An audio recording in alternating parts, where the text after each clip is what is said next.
सपना को मारे जहाँ पर भी है आपका सहेली भागवत पीठ के पीछे बुला रही है, आने का कृपा करेंगे। धन्यवाद।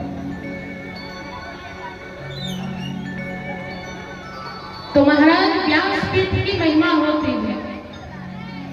यहाँ पे बैठ के जो कथावाचक कथा व्यास आपको कथा सुना रहे हैं, आशीर्वाद दे रहे हैं, ये आशीर्वाद महाराज पूरा पूरा फल प्रदान करते हैं।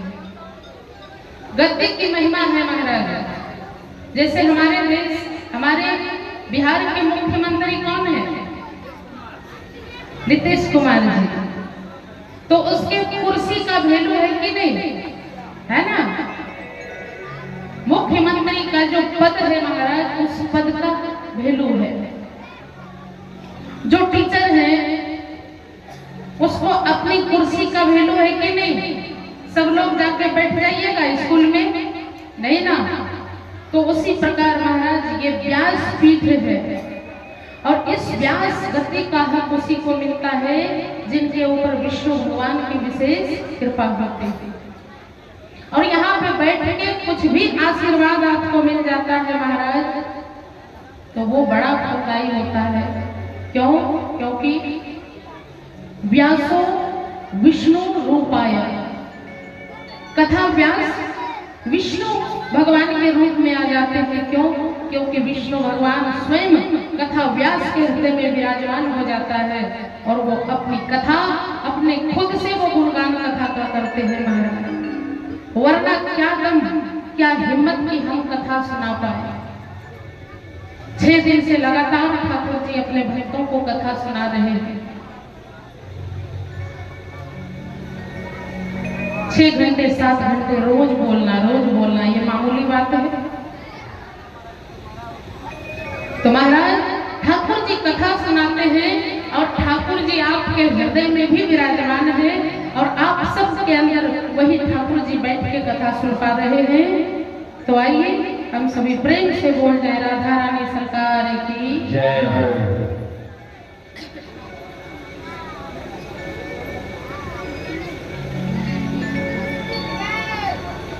बोलिए प्रेम से राधा रानी सरकार की जय।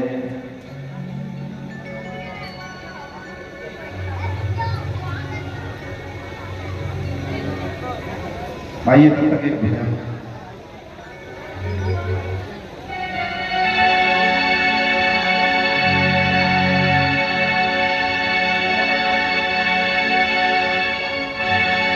मैं तो मंदिर गया पूजा आरती की, पूजा करते हुए ख्याल आ गया,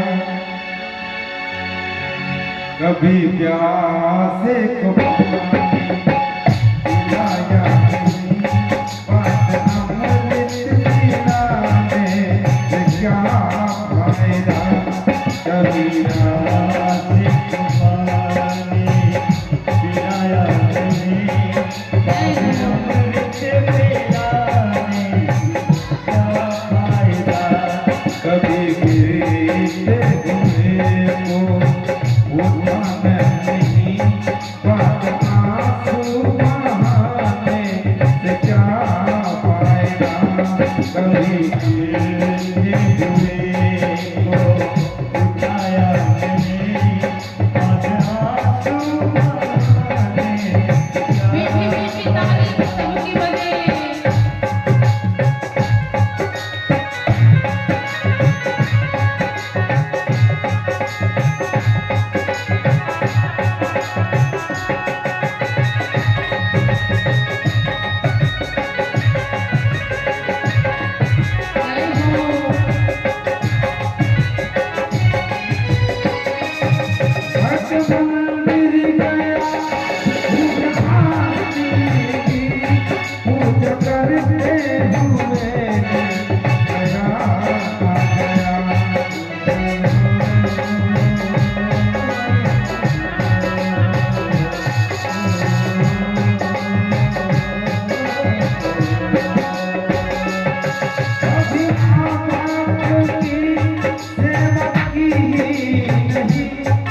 सिर्फ पूजा करवाने से क्या हरि बोल।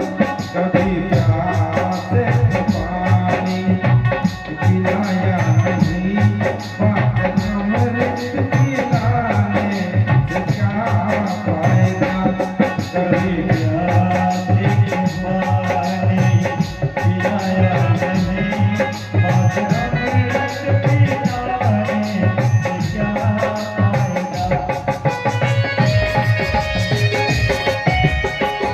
हरि बोल। हरि बोल।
भागवत महापुराण की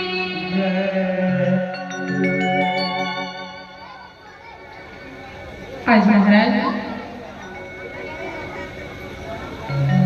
श्री सुखदेव मुनि महाराज परीक्षित जी को कथा सुना रहे हैं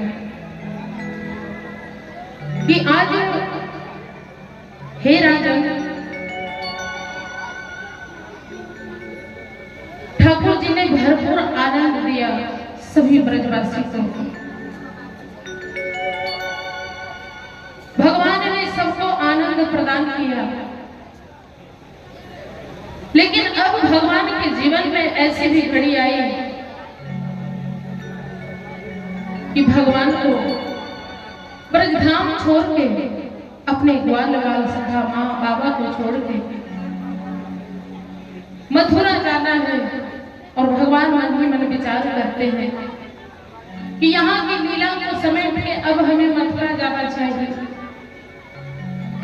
क्यों? क्योंकि भगवान का अवतार ही हुआ था महाराज पापियों का इस धराधाम से भार उतारने के लिए, इस धराधाम को पावन बनाने के लिए। और महाराज कहते हैं विनाश काले विपरीत बुद्धि हो जाती है। यहाँ मथुरा में कंस मन ही मन विचार करता है कि मैं किस प्रकार से कृष्ण को अपने यहाँ बुलाऊं, क्योंकि मैंने बहुत सारे असुर को भेजा, लेकिन किसी ने कृष्ण को मार नहीं पाया। इसलिए कंस ने मारने की बहुत जबरदस्त तैयारी करी महाराज। और कृष्ण यहाँ आए तो आए कैसे, कौन जाए उसे लाने। और महाराज इस बात को मन में कंस विचार करने लगा। और महाराज कंस ने धनुष यज्ञ के बहाने नंद और नंद बाबा के पुत्र कन्हैया को आमंत्रण भेजने की बात सोची। और उस आमंत्रण के लिए, संदेश पहुंचाने के लिए अक्रूर जी को कहा है, अक्रूर जी आप नंद बाबा के मित्र हैं, आपके बात का वो सम्मान करते हैं, आपके बात का विश्वास करते हैं, इसलिए आप जाएं। और कहते हैं महाराज विनाश काले विपरीत बुद्धि, जब काल समीप आता है महाराज, तो जो पुण्यशाली होते हैं, पुण्य आत्मा होते हैं, वो पुण्य कार्यों में जुट जाते हैं, पुण्य कार्य करने के लिए।